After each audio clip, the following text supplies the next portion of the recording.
मसीह यीशु के जिंदा और मुकद्दस नाम में आप सबकी सलामती हो। खुदाम के जिंदा कलाम में से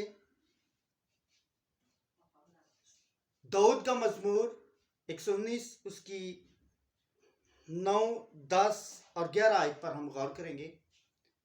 खुदाम के कलाम में यूं मरकूम है, जवान अपनी रविश किस तरह पाक रखे, तेरे कलाम के मुताबिक उस पर निगाह रखने से। मैं पूरे दिल से तेरा तालिब हुआ हूँ, मुझे अपने फरमान से भटकने न दे। मैंने तेरे कलाम को अपने दिल में रख लिया है ताकि मैं तेरे खिलाफ गुनाह न करूं। खुदाम के जिंदा कलाम का पढ़ा, सुना, समझा और कबूल किया जाना हम सब के लिए बाइस से बरकत हो। तो मेरे अजीजों, जैसा हमारा आज का टॉपिक है कि जवान अपनी रविशें किस तरह दुरुस्त रखे, तो देखिए खुदा का बंदा मर्द दाऊद, जिसे खुदा ने कहा कि ये मेरे दिल के मुताबिक बंदा मुझे मिल गया। देखिए दाऊद अभी छोटी उम्र का था जब खुदा ने उससे चुना, लेकिन उससे पहले भी वो खुदा की परस्तिश इबादत करता था। इसलिए खुदा ने उसके दिल पर निगाह की। खुदा जाहिरी सूरत पर नहीं बल्कि दिल पर निगाह करता है, बातनी सूरत को देखता है। खुदा ये नहीं चाहता कि कोई बहुत खूबसूरत हो या उसका रंग गोरा हो या वो बहुत अमीर हो, उसके पास गाड़ी बंगला हो, नहीं, बल्कि खुदा जिसका दिल बड़ा है यानी खूबसूरत है, उसको प्यार करता है और उससे चुनता है ताकि मैं उससे बसा करूं और अपने जलाल के लिए, अपनी कुदरत के लिए इस्तेमाल करूं। तो देखिए ज़बूर 119 में 19 बार दिल का जिक्र हुआ है। कितनी बार? 19 बार दिल का जिक्र है। तो देखिए दाऊद बड़ी खूबसूरती से, अगर खुदा ने कहा है कि वो मेरे दिल के मुताबिक है, तो उसने भी दिल की बात की है। इसमें 19 बार उसने दिल का जिक्र किया है। तो खुदा के कलाम में लिखा है, जवान अपनी रविश किस तरह पाक रखे।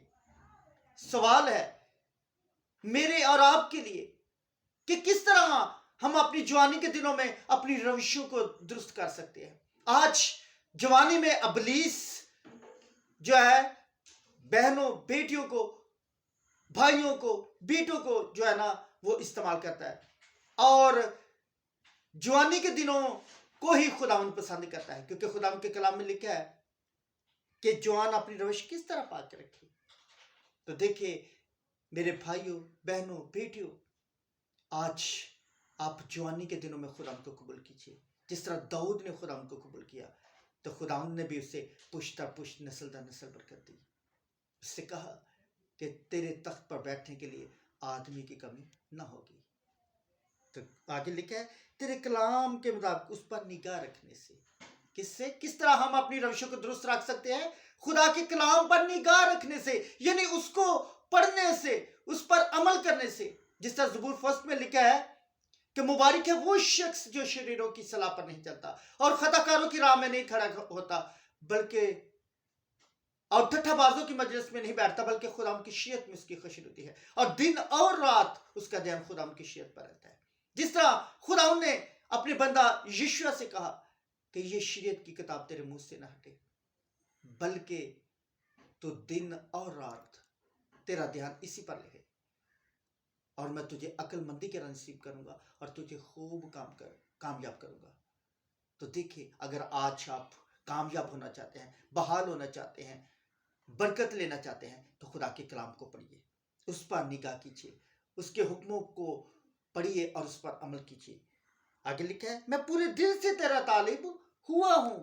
मैं पूरे दिल से तेरा तालिब हुआ हूं। देखिए दाऊद कितनी खूबसूरती से बयान करता है कि मैं पूरे दिल से तेरा तालिब हुआ हूं, मुझे अपने फरमान से भटकने ना दे। तो मेरे अजीजों, हम तब ही खुदा में कायम और दायम रहेंगे जब हम खुदा के कलाम पर निगाह रखेंगे, उसके हुक्मों पर अमल करेंगे, उसकी प्रेजेंस में रहेंगे। जिस तरह मूसा 40 दिन और 40 रात खुदा की प्रेजेंस में रहा, और तब उसके चेहरे से खुदा का नूर छलकता था। वो जो कहता था हो जाता था, एलिया खुदा की प्रेजेंस में रहता था तो आसमान से आग नाज़िल हो जाती थी। तो मेरे अजीजों, देखो, आज हमें खुदा के कलाम को पढ़ने की जरूरत है। आगे लिखा है, मैंने तेरे कलाम को अपने दिल में रख लिया। दूसरी मर्तबा दाऊद कहता है कि मैंने तेरे कलाम को अपने दिल में रख लिया। जब खुदा का कलाम ही होगा हमारे दिल में तो मौजज़ात होंगे, खुदा की कुदरत काम करेगी, मुर्दे जिंदा होंगे, अंधे देखेंगे, बहरे सुनेंगे, गूंगे बोलेंगे, लंगड़े चलेंगे, कोढ़ी पाक साफ होंगे, बीमार शिफा पाएंगे और शैतान इब्लीस के जकड़े आजाद होंगे। ये कलाम ही कुदरत और कुव्वत वाला है, यही मौजज़ात करता है, क्योंकि हमारा ईमान है कि खुदावंद यीशु मसीह मुजस्सम कलाम है। वही जिस्म अख्तियार किया, उसने जिस्म अख्तियार किया, और वही यीशु जिसके नाम से मुर्दे जिंदा होते हैं, अंधे देखते हैं, बहरे सुनते हैं, गूंगे बोलते हैं, लंगड़े चलते हैं, कोढ़ी पाक साफ होते हैं, बीमार शिफा पाते हैं और शैतान इब्लीस के जकड़े आजाद होते हैं। तो मेरे शिशु, इस कलाम को अपने दिल में रख लीजिए। आगे लिखा है, ताकि मैं तेरे खिलाफ गुनाह न कर सकूं। तो जब खुदा का कलाम हमारे दिल में होगा तो हम कोई गुनाह नहीं करेंगे, कोई इब्लीस हमारे नजदीक नहीं आ सकेगा। जब खुदा का कलाम हमारे अंदर होगा तो हम कुदरत और पावर से भरे होंगे और इब्लीस भागेगा, क्योंकि खुदा का कलाम,